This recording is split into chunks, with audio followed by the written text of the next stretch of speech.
The Fairy Who's Mean.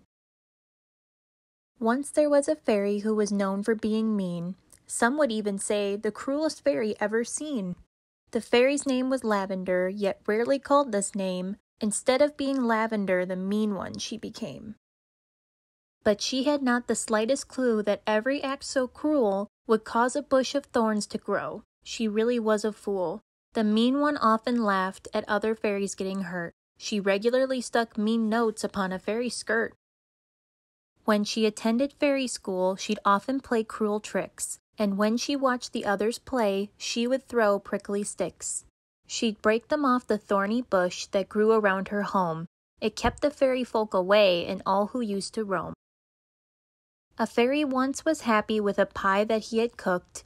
The mean one walked by closely as away the fairy looked. Then, oops! She sniggered happily at cherry pie upon the floor, so gleeful that young Bud would have to bake his pie once more.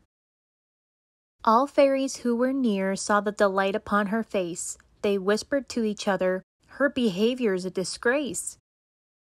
But Lavender hadn't always been so horrible and cruel. Young Lavender felt anxious when she started fairy school. She watched the other fairies making friends and having fun. I'm sure it would be great to join them playing in the sun. But Lavender sat all alone, not wanting to be seen. When fairies asked her out to play, she started being mean. Soon not a single invite came, and alone she had to play. Her mean and cruel behavior only pushed them all away. And foolishly she cried, "Who wants to play your stupid games?" She kept on being really cruel and calling them all names. The meaner Lavender became, the more the thick thorns grew. She peered out her window pane, now barely seeing through. So in her thorny garden she sat lonely by herself, without a single creature friend, nor fairy, nymph, or elf. And Lavender now realized her ways had made her sad. I really care a lot, and I don't want to behave so bad. Inside, there is a nicer fairy waiting to be freed. By admitting her feelings to herself, she maybe could succeed. One day, while she was sitting in her garden all alone, she heard a muffled shout for help, a whimpering low groan. She flew as fast as possible to find who was in pain, and there she saw a unicorn who caught his flowing mane. His dazzling rainbow hair was now completely coiled and wrapped within the bushes that had grown and held him tightly trapped. Without a second thought, the fairy quickly went to help. Although the bushes tore her skin, she did not even yelp. "If only I'd been kinder, so these thorns had never grown. You'd not be trapped within this bush and stuck here all alone."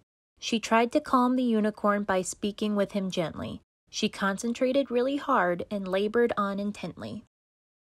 At last she freed the unicorn, and as she set him loose, she said, "I'm really sorry. I do not have an excuse. I wish I could have opened up about my fear and how I felt. If only I could start again, erasing all the hurt I dealt. I learnt that hurting others doesn't take my pain away. It all becomes a whole lot worse. It's really not the way." Her heart she slowly emptied out along with tiny tears. "I wish I knew a way I could repair these awful years." She sobbed, "It's all too late as there is nothing I can do. I truly want to change. I'm sorry I did this to you." The unicorn replied, "There's always time to put things right." She quickly dried her tears. The sun was setting for the night.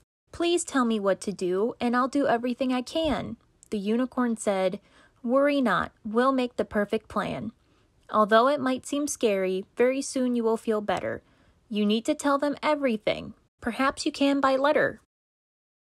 She kissed the clever unicorn, then hugged him really tight. She ran inside her house and said, "Yes, I can make this right." The unicorn, becoming trapped, helped Lavender to see, by letting all her feelings out, it could help set her free. She wrote to all the fairies that she'd ever been mean to, and delivered them by hand that night. Yes, on and on she flew. She didn't miss a single home, each heartfelt letter sent. She poured her inner feelings out. Apologies were meant. Then Lavender went off to bed, the best she'd ever felt. She knew it was the first time that with problems she had dealt.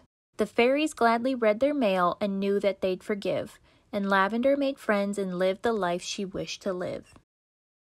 Each day she kept on trying hard to really make amends and started offering her help and baked for all her friends. The thorns began to shrink until they disappeared away. Now Lavender sits with her friends, together they all play. I'm grateful that I've realized that being mean is not the way. I finally don't need to act like everything's okay.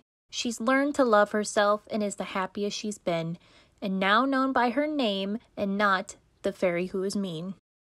The end. Thank you so much for listening. Be sure to check out the links in the description box. I'll see you in the next story time.